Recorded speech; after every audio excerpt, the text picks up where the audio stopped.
Bom, eu quero trazer, inclusive, falando sobre relação internacional, relação com outros países, mais um pouquinho da repercussão do que Lula disse, porque ele mencionou que não é hora de fazer investimentos no Brasil. Vamos assistir para jogar para o nosso debate. Os empresários brasileiros precisam aprender a investir fora também, a investir em outros continentes para se transformar em empresas multinacionais e não ficar apenas sendo empresas nacionais. É impossível fazer investimento com a taxa de juros a 3,75. É impossível. Eu espero que a Espanha coloque dinheiro para emprestar mais barato, para a gente poder ter empresário que vem aqui buscar dinheiro emprestado.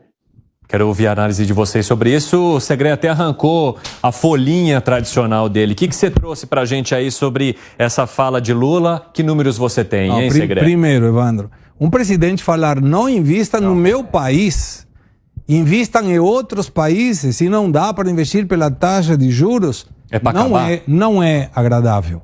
Ele deveria, ao contrário, dizer, vocês espanhóis, vocês europeus, venham investir no Brasil, que tudo aquilo que puder ser melhorado, nós vamos melhorar, mas por favor tragam os seus euros, que a gente estará de braços abertos. E olha só, eu puxei uma informação com uma observação importante. Na economia não é uma questão e outra questão. Tem um monte de variáveis que podem alterar o resultado final de uma política pública. Então, quando a gente avalia, o Lula reclama de uma taxa de 13,75, eu já trouxe um papelzinho, não tão elegante como esse, mas que explicava que a taxa de juros tinha começado em 2003 com 25% e subido até 26,5% na segunda reunião do Copom. Mas eu trouxe uma informação que me parece válida, contrariando a fala do presidente, com todo respeito. Hoje, nós temos uma taxa Selic de 13,75 com uma inflação de 5,79. O Piperno fez a conta muito bem em dias anteriores e te dá uma taxa real de 137%. No ano 2005, a taxa de juros era 18%, a taxa de inflação era 5,69%, quer dizer que a taxa real era 216%. Nesse momento, o presidente era o mesmo presidente que agora. E nesse momento ele não falava que a taxa de juros era elevada e como já sei o que o Piperno vai falar, já me antecipei. Qual era ele já responde o debate que nem começou. Eu já vou me antecipando, porque eu vejo que ele está nervoso. 3,2 foi o resultado final de crescimento, quando no ano passado foi 2,9. Então, é uma questão de dizer, senhor presidente, o senhor é presidente, entre as várias atribuições está trazer investimentos, não motivar os empresários brasileiros a que façam investimentos em outros lugares, porque investindo em outro país, o emprego é do outro país, não é do Brasil. E uma das funções do presidente é melhorar o emprego, através do emprego, diminuir a pobreza. E isso é o que a gente espera de um presidente. Piperno, já que você foi diretamente citado, quero ouvir o teu ponto de vista. Não, na verdade, primeiro vamos lá também aos fatos, né? Ele disse que, inclusive, espera que os bancos espanhóis emprestem também aos empresários brasileiros. E o Lula tem, de fato, uma fixação nessa história de fazer com que as empresas brasileiras se tornem players globais. Aliás, a política velha e contestada política lá dos campeões nacionais versava exatamente sobre isso, né? E, aliás, pouca gente aproveitou, né? O Brasil não criou players, globais, a não ser a JBS, que é uma das líderes mundiais aí no seu setor. Agora, isso que o Segré trouxe é verdade. As taxas eram muito altas e gente do próprio governo criticava. O vice-presidente José Alencar, todo dia ele criticava isso, que as taxas eram insuportáveis.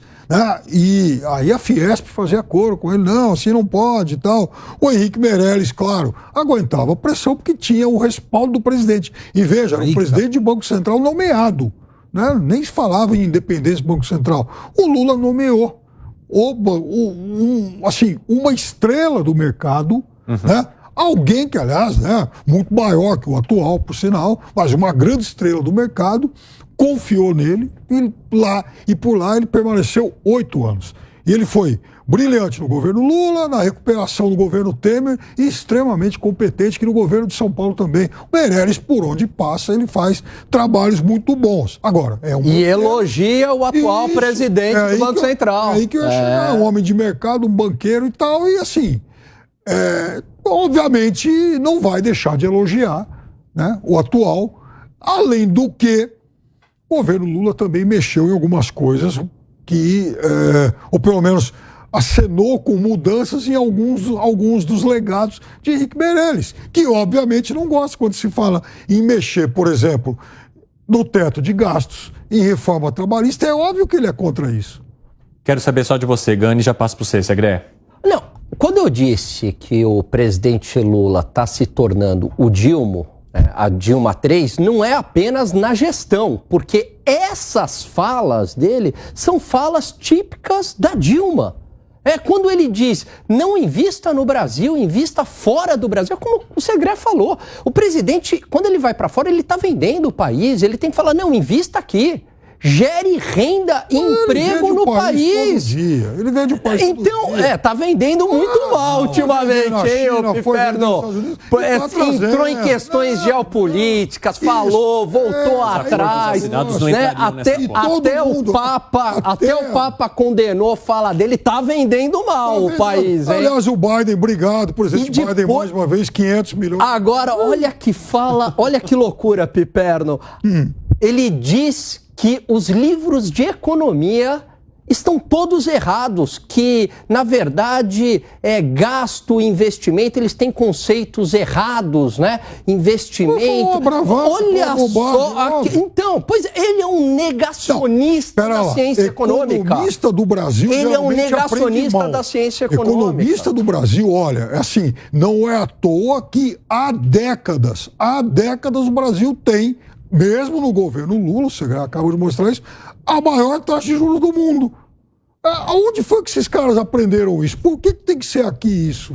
Não, mas tem política monetária, política econômica que defende essa situação e explica por quê. Mas explica por que, inclusive, naquela época do Lula 1, Lula 2, Dilma, inclusive, tinha taxas reais positivas, porque é uma forma de conter um avanço de inflação, até em momentos de crescimento econômico, como teve Lula. Agora, a minha dúvida é por que dependemos de um vice-presidente, que já faleceu, Alencar, que reclamava das taxas de juros. Por que não era Lula que reclamava das taxas de juros se ele era o mesmo presidente? Como agora é o presidente.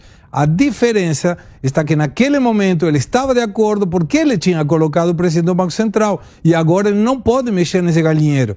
Tem que mexer de acordo com o que determina o dono do galinheiro, que é Campos Neto. Para mim esse é o problema, ou seja, não está na taxa de juros, porque os dados mostram que ele tinha taxa de juros, inclusive em termos reais, muito maiores que agora. Mas naquele momento, ele sendo presidente, não reclamava. E agora sim. E sabe por quê, Segré? Bem lembrar, sabe por que ele não reclamava? Porque como a conjuntura internacional era muito favorável e ele conseguiu entregar crescimento econômico, mantendo as políticas do governo anterior, do governo Fernando Henrique, e aquela conjuntura internacional, um presente dos deuses do mercado. A Argentina crescia, a América Latina crescia, o Japão, que não crescia há muito tempo, crescia, a União Europeia crescia, todo mundo crescia. Então não precisava reclamar da taxa de juros. Agora que o mundo se tornou mais difícil, ele está sendo testado para valer. E agora ele já tem o bode expiatório. Se eu não entregar crescimento, e provavelmente não vai entregar com essa política econômica, a culpa é de quem?